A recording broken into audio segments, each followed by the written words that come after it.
C'è una quarta vittima veneta con l'influenza, si tratta di un 78enne padovano con patologie pregresse, morto all'ospedale di Schiavonia qualche giorno fa.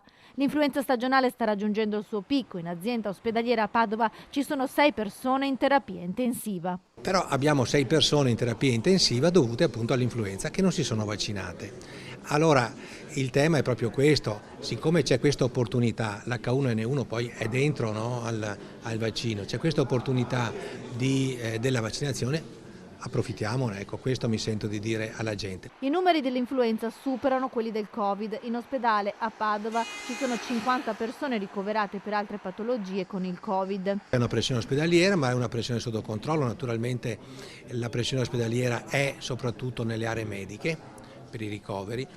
Gli accessi nei pronti soccorsi sia pediatrico che degli adulti sono in calo. E questo è un dato che tutto sommato ci fa ben sperare.